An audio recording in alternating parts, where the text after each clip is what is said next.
Chapter 12. When Lasoni finally woke up, she was in a marvelous new world.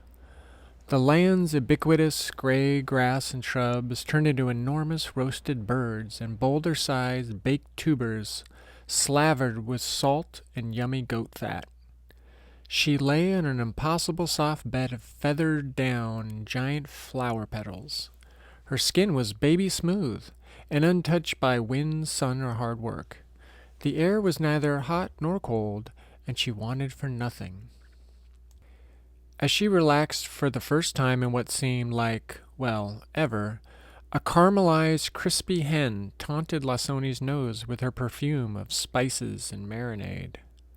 Dancing before her, it beckoned Lasoni to eat, eat.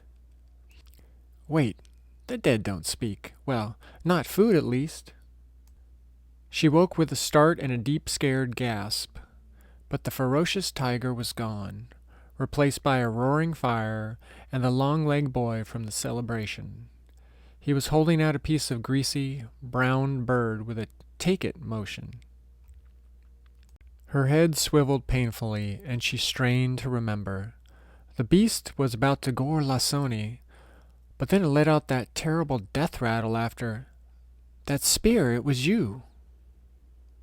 He laughed and ate the shiny chunk, hungry after killing the apex predator. Turning back to the fire, he cut another piece, trying again. Water? Lasoni squeaked, and he hurriedly grabbed a skin flask, helping her drink. With her thirst slaked, she snatched the next piece of offered meat from his hand, inhaling it. Slowly, slowly, little bites, please, he cautioned, not wanting to lose her over a choking accident. He found her unreasonably beautiful, despite a bruised face and a split lip. My jaw, she yelped, chewing more tenderly. You are fearless, truly, braver than any man, he said matter-of-factly, cutting more meat and tearing it into bite-sized pieces for her. She took more water and filled her hand with the smaller chunks. She nibbled, looking at him with weary yet grateful eyes. Would I have killed it? Lasoni asked, her brow knit and lips glistening in the firelight. I can't believe she is here with me, sharing my fire once again, and so cute, even with a mouthful of food. Thero thought, his heart racing faster than on his first hunt. But he did an excellent job of keeping his cool. Well, he started with a playful smirk. No, really, would I have lived? Because Hey, wait, how long have you been following me? She said accusingly, trying to raise up on an elbow but flopping back down in painful failure. He considered her barrage of questions and paused before replying, a rare quality for a hunter or any man in their world. Only the gods know for sure, but your blade would have struck true, Thero said, hitting his thick chest below his heart. And, she said, not letting him gloss over the whole stalker issue. And, this morning you were gone, so I went hunting for the next feast, but I came back too late. After you were already cast out, I started tracking you after they burned the temple. But, only to protect you, he said carefully, obviously concerned about what she thought of him. Burn the temple? Who? Why? How could he tell her all of what had happened since her banishment? About seeing her friend violated in that horrid way, cut so many times, trussed, and dumped into an open pit the elders had dug next to the altar. Then everything atop the altar was tossed on her like trash, obviously tainted by her foul essence. Lastly, those healers had poured their piss jugs onto her shallow grave, then lined up and... The memory made his jaw clench, and his hands ball up at the stupidity of his own people, who thought they were so much more civilized than the Spears. But as terrible as the truth was, he wouldn't lie. He never wanted to lie to her. But the fewer visual details, the better. Your, friend, the medicine woman that helped you, she sacrificed herself. Afterward, our medicine keeper said the temple was cursed and needed to be reborn, cleansed of the evil from a spear witch. When both chiefs agreed, they put oil, tar, and pitch everywhere, the wood, the skins, even the straw on the ground. Your friend, Rue 9, her name was Rue 9, Lasoni offered in a clipped tone, trying to separate him from all the others she hated at the moment. Yes, Rue 9, sorry. They filled her grave with tar, lit it, and burned it all. That is when I packed up and left, but it was so strange. As I was leaving, they started burying it, the whole burnt out temple, Thoreau finished, not exactly sure what to say next.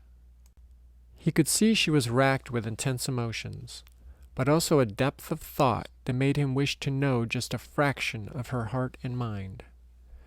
After all that time, all that effort to build it, how foolish, Lasoni thought, letting go of the breath she had been holding. That incredible tribute to the gods, covered up out of their sheer ignorance and superstition. Rue 9 was strange, but she was no witch or demon. She had just been different, better than all the others in Lasoni's eyes.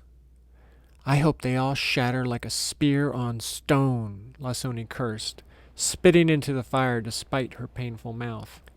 Thoreau sat silently, giving her space to continue venting, and began drifting in his own thoughts, like how strange the gods were to allow all the world's violence to take place, yet still keep the two of them alive. And if he were being honest, what her kisses would feel like. Moving slowly to build her trust, he gave her more water and wiped her mouth with the back of his hand. She looked up, feeling safe for the first time since seeing him the last time, since leaving him by the fire, thinking she would be right back, laying in his arms again. So, Thoreau began, I figure the best course is to follow the lake north, then the river to the sea. From there we can find a new home. The sea is rich with life, impossible to starve there, and... We? Lasoni asked, her head spinning from the saber-tooth attack and unreality of his presence. He turned to the fire, bashful, and lowered his head to think. When he looked back at her, Thoreau's eyes held a question, not a command. I left my family, my tribe. I told my mother, my father, the crone, the chief, that I was following you. I cannot go back. He looked away again, unsure of her reaction. Just to be doing something, anything but hearing words of rejection, he threw a small branch into the fire, the light dancing over his troubled face. But you must heal, he said, still unable to look at her. In a few days, when you are stronger, I will go with you to some place safe and leave you if... Her hand met his thick forearm muscle, pulling his gaze back to her deep brown eyes. She knew he had spared her the graphic details of Rue 9's death, despite being something that a hunter would usually weave into their storytelling, and that made her want to know his heart and mind as well. Why did you do this? She said. I heard about you. Heard you and Rue 9 talked about with ugly words before all this, Thoreau said. It seemed that outliers never escape the perpetual gossip of tribal life, Lasoni thought with a tinge of bitterness. She hid that feeling and let him continue. But I knew you had a good spirit, a caring heart, not like those wicked hyenas that... Thoreau caught himself, not wanting to frighten her with his rage toward his own people and the spears that aided them. Regaining his calm, he continued, looking back at her. I was so happy that night, just to talk to you, to hold you, both of us... Both of us what? Lasoni said, thinking it strange he spoke about her that way. Despite their recent feelings, they were in truth strangers. Lasoni's angelic face was too much. But despite his desire to just stare at her forever, he let out a weary sigh of his own, contemplating how to say the rest. On the surface, he said, staring out across the glassy, cold waters now blackened to the moon, I'm just a hunter, a tracker, but from time to time I have taken the gods' gifts like you. The sacred plants, she figured he meant, her brow crinkling as she studied him. Knowing how tightly that wretched crone had clutched her secrets, she assumed that taken meant eating and stealing them from the temple.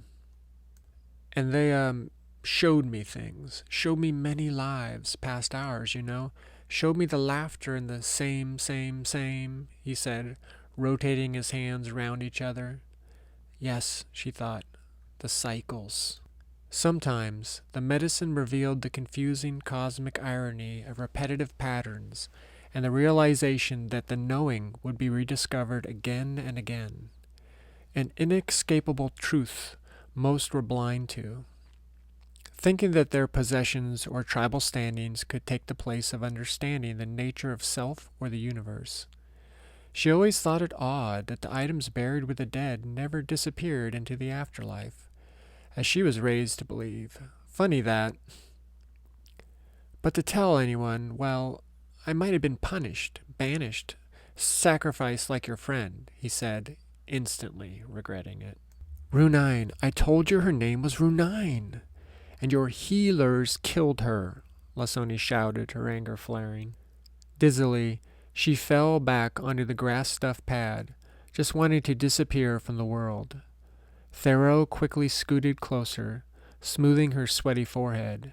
She had a fever, probably from her arm. Still, the clobbering earlier hadn't helped. Not my people. I am trying to say I see under the surface too. I have touched the stars, flown amongst them, and I would never have committed such a... Watching him struggle to justify why he had saved her life made Lasoni's stomach cramp with guilt and shame. She did know the essence of what he was saying. Despite very different upbringings and cultures, the meaning was obvious. She took his hand, squeezing from a mixture of pain and something else. All right, I hear you, she reassured him, his eyes relaxing with her comforting gaze. I, she said, patting her chest, am Lasone of the Spear, and I do trust you.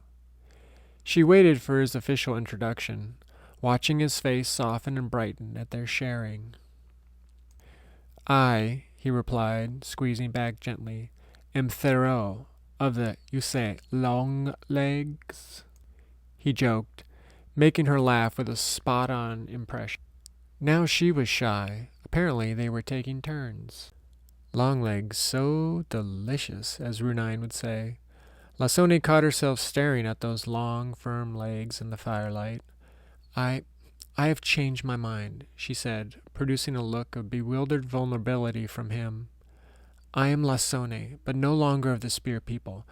I, Lasone, partner of Theroux. It wasn't a question, it was a decree.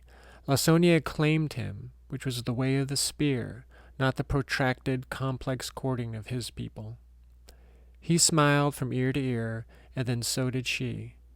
Perhaps Lasoni did understand Theroux, and trusted he had seen things below the surface, above the sky, between the stars, and in her heart. All right then, Lasoni, partner of Theroux, sleep would be wise, for tomorrow we are leaving on a long journey and a great adventure.